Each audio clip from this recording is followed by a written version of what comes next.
Big ബോസിന്റെ മിക്ക സീസണുകളിലും ക്ലിക്കായ ഒരു സ്ട്രാറ്റജിയാണ് ലവ് കോംബോ എന്നുള്ളത്. കാരണം പ്രേക്ഷകർ അതൊക്കെ കാണാൻ വളരെയധികം ഇഷ്ടപ്പെടുന്നുണ്ട്. അത് സപ്പോർട്ട് ചെയ്യുന്നവരുമാണ് മലയാളി പ്രേക്ഷകർ. അങ്ങനെയുണ്ടെങ്കിൽ എന്തുകൊണ്ട് അത്തരത്തിൽ ഒന്ന് ഈ സീസണിൽ നമുക്ക് പരീക്ഷിച്ചുകൂടാ? ഈ ചിന്തയിലായിരുന്നിരിക്കാം ഒരുപക്ഷെ ഗബ്രിയും ജാസ്മിനും കൂടി ആരംഭ സമയം മുതലുള്ള പ്രകടനങ്ങൾ തുടങ്ങിയത്.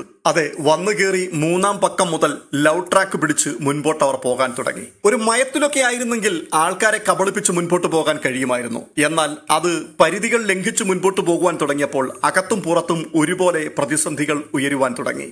അതേക്കുറിച്ച് പൊതുജനങ്ങളുടെ അഭിപ്രായം എന്തായിരിക്കും എന്നറിയാതെ മാരക സപ്പോർട്ടായിരിക്കും എന്നുള്ള തെറ്റിദ്ധാരണയിൽ പരിപാടികൾ അനസ്യൂതം തുടർന്നുകൊണ്ട് മുൻപോട്ട് പോയി.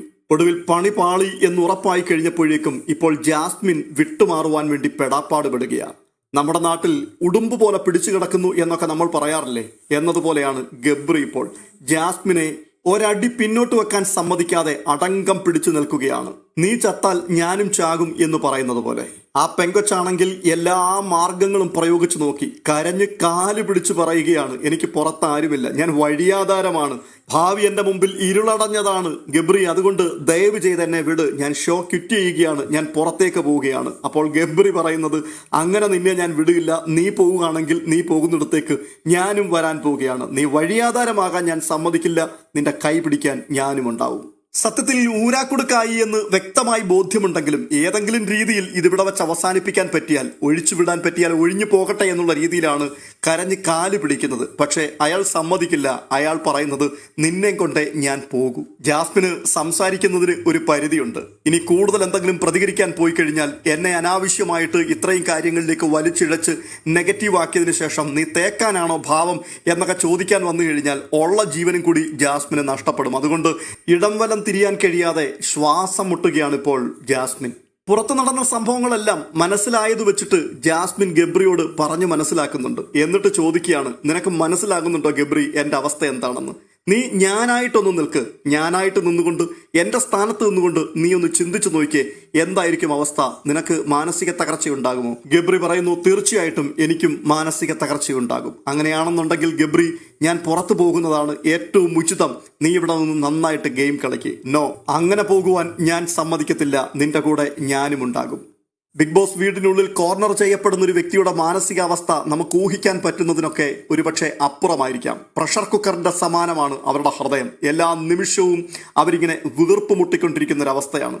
അക്കൂട്ടത്തിൽ പുറമേ നിന്നുള്ള ഇത്രയധികം പ്രതിസന്ധികളും കൂടി മനസ്സിനകത്തേക്ക് കയറുമ്പോൾ എന്തായിരിക്കും സംഭവിക്കുക? ഒരുപക്ഷെ സമനില തെറ്റിപ്പോകാൻ സാധ്യതയുണ്ട്. ഇപ്പോഴത്തെ ജാസ്മിന്റെ പ്രതികരണങ്ങളും പ്രകടനങ്ങളും അത് അഭിനയമാണ് എന്ന് പറയാൻ ഒരിക്കലും ഞാൻ തയ്യാറല്ല. തീർച്ചയായിട്ടും ജാസ്മിൻ മാനസികമായി തകർന്നിരിക്കുക തന്നെയാണ്. പക്ഷേ ഇതെല്ലാം അടുത്തിരുന്ന് കാണുകയും കേൾക്കുകയും മനസ്സിലാക്കുകയും ചെയ്തിട്ടും ഗബ്രി വരവണ്ണം ചലിക്കാതെ ഇങ്ങനെ ഉടുമ്പ് പിടിച്ചിരിക്കുന്നത് പോലെ പിടിച്ചു നിൽക്കാനാണ് തയ്യാറാകുന്നതെങ്കിൽ എന്താണ് ഗബ്രിയുടെ ലക്ഷ്യം?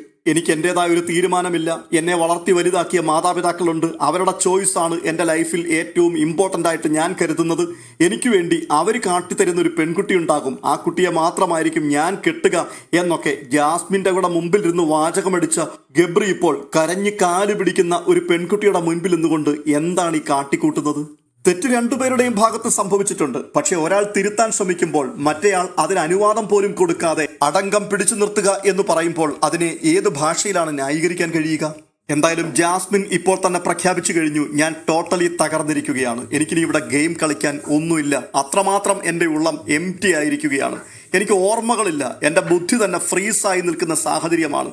ഇതെല്ലാം കേട്ടിട്ടും അയാൾ പറയുകയാണ്, നിനക്ക് പറ്റും, നീ നല്ലൊരു ഗെയിമറാണ്, നീ ഗെയിം കളിക്കണമെന്ന്.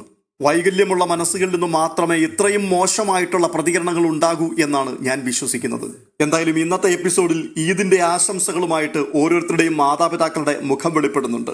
ജാസ്മിന്റെ മാതാപിതാക്കൾ ഒട്ടും സന്തോഷത്തിലല്ല, ചിരിക്കുന്ന മുഖവുമല്ല. അവരുടെ മുഖത്തേക്ക് നോക്കുമ്പോൾ അമ്പരന്നിരിക്കുകയാണ് ജാസ്മിൻ. ഇത് കാണുമ്പോഴെങ്കിലും ഗബ്രിക്ക് അല്പം മാനസാന്തരം ഉണ്ടാവുകയും ജാസ്മിന്റെ കഴുത്തിൽ ആ ഇറുക്കി പിടിച്ചിരിക്കുന്ന കൈകൾ ഒന്നയച്ച് അവരെ സ്വതന്ത്രയാക്കി വിടും എന്ന് നമുക്ക് പ്രതീക്ഷിക്കാൻ കഴിയുമോ? ഇല്ല എന്നുള്ളതാണ് മറുപടിയെങ്കിൽ പ്രേക്ഷകർക്ക് ചെയ്യാവുന്ന ഒരേ ഒരു കാര്യം മാത്രമേ ഉള്ളൂ. അടുത്ത ആഴ്ചയിൽ ഇവരിൽ ആരെയെങ്കിലും ഒരാളെ ആ വീട്ടിൽ നിന്നും പുറത്തേക്ക് അയക്കണം. അതോടുകൂടി ഈ ദുരന്ത കാഴ്ചകളിൽ നിന്നും പ്രേക്ഷകർക്ക് രക്ഷപ്പെടുവാൻ കഴിയും.